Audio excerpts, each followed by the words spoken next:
मैं गोविंद अंबू माळगावे, पता निरगुड़ा, हरसूल, नासिक जिला। यहाँ मैं, मेरी पत्नी और मेरा लड़का रहते हैं। ये मेरा बेटा जयराम स्कूल जाता है, 7वीं में है। पत्नी गई है गांव कुछ दिनों के लिए। यह है हमारी वाड़ी, पिछले साल ही लगाई थी। वैसे तो मेरे पास 3 एकड़ जमीन है, लेकिन वाड़ी लगाने के लिए मैंने इसी जमीन को चुना। यहाँ ऊपर पहाड़ पर थोड़ी जमीन है, पर उसकी खसरा खतावनी नहीं निकली।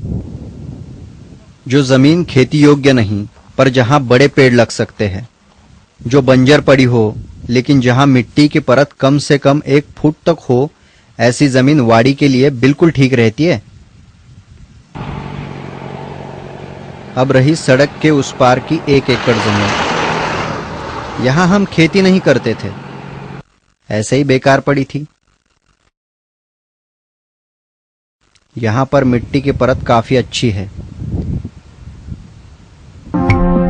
मिट्टी देखकर ही अंदाजा आ जाता है कि यह जमीन अच्छी है।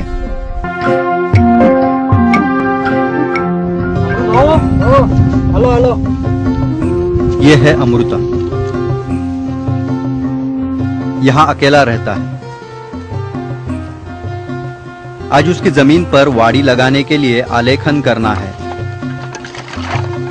आलेखन करना आसान काम है, लेकिन अगर सोच समझकर काम नहीं किया तो काफी नुकसान हो सकता है। वाड़ी लगाने में जमीन का आलेखन सबसे महत्वपूर्ण टप्पा होता है। अगर आलेखन करने में ही गलती हो जाए, अलग अलग पेड़ अलग अलग तरीके से बड़े होते हैं। 2 पेड़ों के बीच अगर सही अंतर नहीं रखा तो उन्हें अपनी जड़ें और टहनियां फैलाने के लिए जगह कम पड़ती है। ऐसे में उनकी जड़ें और टहनियां एक दूसरे में फंसती है। करके हम पेड़ों को बढ़ने के लिए जगह देते हैं। काजू के 20 पेड़, आम के 20 और आंवले के 20, ऐसे 60 पेड़ों की वाड़ी लगाने के लिए इस प्रकार आलेखन करना चाहिए। जमीन के सबसे चौड़े कोने से आलेखन करना शुरू करें। जमीन की हद पर बाड़ बनाएं। जमीन की हद से 2 मीटर अंतर पर जंगली पेड़ लगाएं। काजू के पेड़ हद से 5.5 मीटर अंतर पर लगाएं।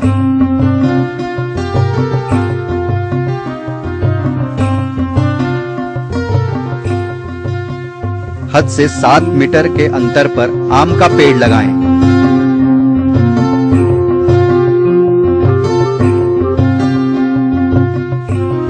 आम के पेड़ से काजू या आंवले का पेड़ 8.5 मीटर के अंतर पर होना चाहिए। आम के 2 पेड़ों के बीच का अंतर 10 मीटर होना चाहिए। एक काजू के पेड़ से दूसरे काजू का पेड़ 7 मीटर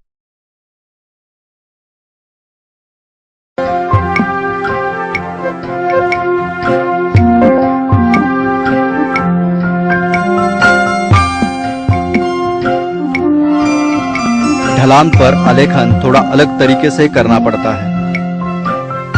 एक के पीछे एक पेड़ लगाने की बजाय यहाँ एकाड़ एक पेड़ लगाने होते हैं। इस साल मेरा चचेरा भाई अपनी जमीन पर वाड़ी लगा रहा है।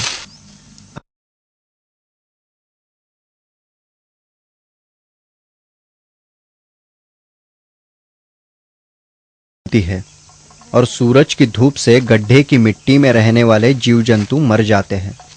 सही में तो जितनी जल्दी गड्ढे खोद ले उतना अच्छा होता है। मध्य पकड़कर 3 फुट लंबाई और 3 फुट चौड़ाई, लेकिन 3 फुट से कम गहराई का गड्ढा बिल्कुल भी नहीं चलता।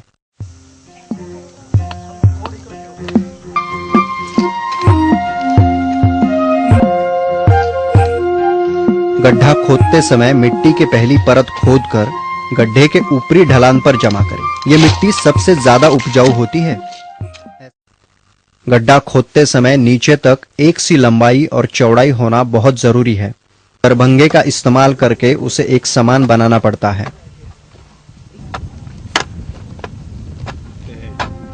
लेकिन अगर घर के और 4-5 लोग मदद करने आए तो एक दिन में 10-15 गड्ढे भी खोद सकते हैं। 3 फुट गहरा, 3 फुट चौड़ा और 3 फुट लंबाई का गड्ढा खोदना होता है। उसी तरह नीम की खल्ली, केपुआ, खाद गोबर, बोन मिल, यह सब भी गड्ढे में डालना होता है। गड्ढा भरकर नहीं चलता, डाल दी मिट्टी और हो गया काम, ऐसा करके नहीं चलता। गड्ढा भरने का भी ये सब मिलकर एक हाथ भर मिट्टी की हाथ भर परत गड्ढे में डाल दे, मिलाकर गड्ढे में भरना होता है। गड्ढे में जम जाती है। गड्ढा भरना वैसे तो आसान काम है, लेकिन थोड़ी भी लापरवाही, इसलिए जितना मन लगा के गड्ढे खोदे उतना ही मन लगाकर बाड़ बनाई।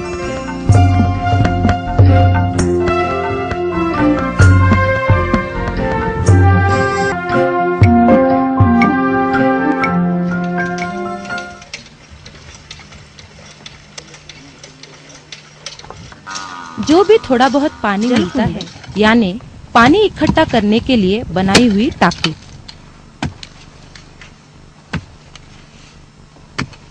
ये टाकी वाड़ी की जमीन में गड्ढा खोदकर या फिर जमीन के ऊपर ईंट रखकर जलकुंड का आकार तय होता है।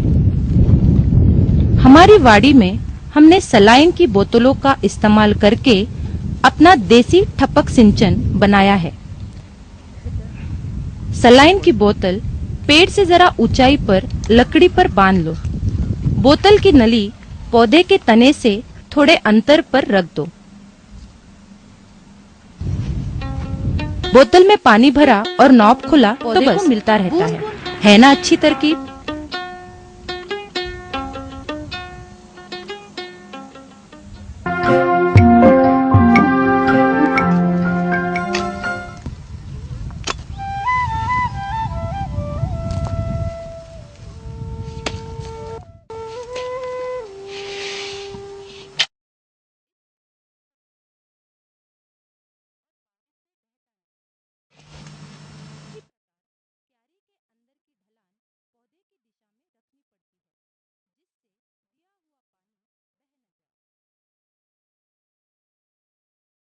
चार पांच लोग हो तो काम तेजी से हो जाता है। इसी प्रकार ढलान को बहने से बचाया जा सकता है। बन रमेश मंडलोई पहले एक फसल लेते थे बरसात की, बाकी मजदूरी करते थे बाकी दिन। अभी तो मैं मजदूर बुलाता हूँ। ही किमया होती वाडी प्रकल्पाची। आधा एकड़ में मेरे को 22,000 रुपये की आमदनी। केशर आंब्याची 30 झाडं, 20 डाळिंब, 10 लिंबू आणि 10 वाडी म्हणजे बेसिकली ज्याला इंग्रजीमध्ये ऑर्चर्ड म्हणतात, 4-5 तऱ्हेचे फ्रुट्स, काही कॅश क्रॉप्स, ह्याचं मिक्स प्लांटेशन ह्याला वाडी म्हणतात। त्यातून काय होतं की एक तर त्याला सस्टेनेबल लाईव्हलीहूड पण मिळतं आणि त्याचं ऍक्च्युअली त्याचा एक प्रकारचा इन्शुरन्स होतो, कारण 5 वर्षानंतर त्याला फ्रूट क्रॉप्स मदत करायला लागतात। TSRDS in Orissa.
आपली शेती आपल्या कुटुंबाला पोसू शकते हा विश्वास समर्पणने दिला।